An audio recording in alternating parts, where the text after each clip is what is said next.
The next step that I want to talk about is learning to listen to your body and listen to your heart. I remember when I was probably about 20, I used to live in Boise, Idaho, and I would go downtown, and I didn't have a lot to do at the time. So I developed this practice of just standing somewhere or sitting somewhere, maybe on a street corner, on a park bench, uh, and just waiting until I had any inclination to go any direction. Didn't matter why, didn't matter where. If I had a feeling that I wanted to walk one way or another, and then I would go that direction. I would just listen for any inclination I had. That's a pretty weird thing to do, so I'm not going to recommend that to anyone. But I can tell you it was the beginning of a long journey for me that's still not over. Learning to listen to myself, listen to my body, listen to my heart, listen to my mind. I think a lot about Maslow's hierarchy and how we have these needs. And what's interesting to me about Maslow's hierarchy is that sort of the goal of each person is to be higher up on Maslow's hierarchy. That's kind of the idea, is that you want to be at the top. You want to have all your needs met. But my question is, what keeps you from reaching the top? What keeps you down? What's the if we all want to go up, that's the upward force is our desire. What's the downward force that keeps us in the current reality? If everyone wants to go up the ladder, why don't we? I think the answer to that is complex, but boils down to feelings of confusion, fear of the unknown, fear of the known, stress, frustration, and desperation. Those kinds of confusing and difficult emotions that we have, those keep us in a state of turmoil where we're constantly trying to self medicate, and basically trying to lick our wounds because we're so miserable. We don't have time to move up the hierarchy. We're too busy in our own misery.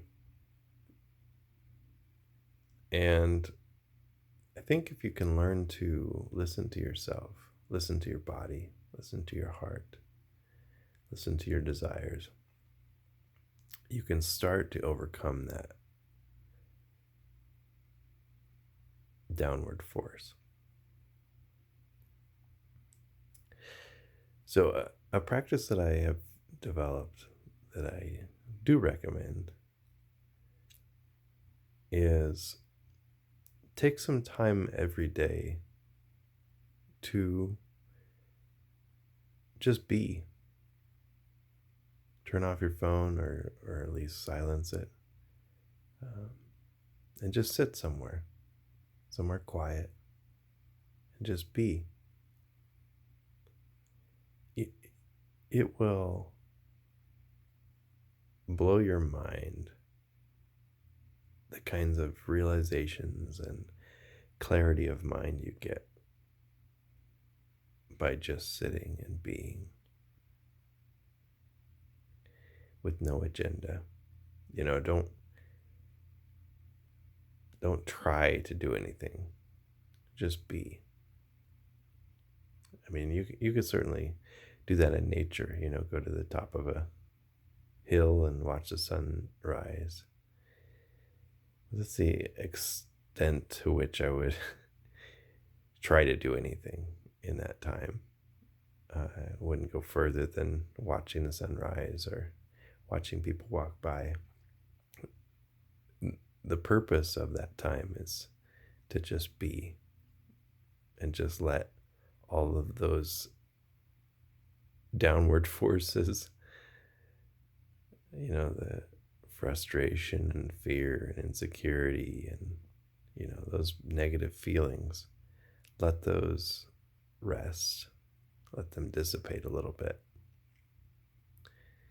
And what you'll find, I believe, what I've certainly found, is that, again, I get that a sense of clarity. Often I'll have realizations and sort of revelations, new ideas in that time. That's not the purpose of it, but through that clarity, I begin to see clear answers to problems that I've been just stressing about.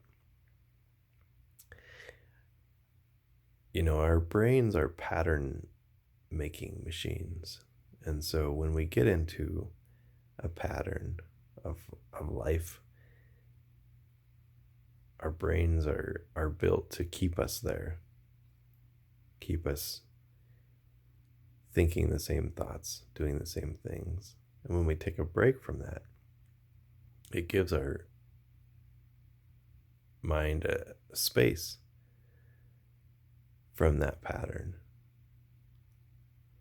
I don't want to get too clinical here because I don't really know all the ins and outs of how the brain works, but I can tell you, just taking a break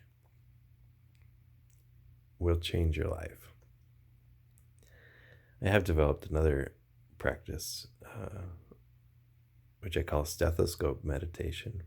And it's kind of in the name what it is, but I bought a $5 stethoscope off Amazon, and I listened to my heartbeat for probably about 20 minutes a day or so.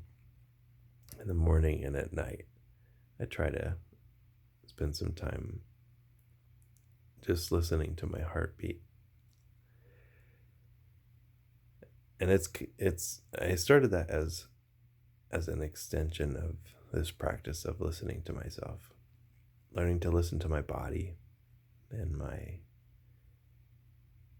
feelings. It doesn't really come naturally to me. And so giving myself a tool to make that easier has been nice. It's been good. And I'll talk more about that in another video, but basically the idea is just to take some time each day to listen to yourself.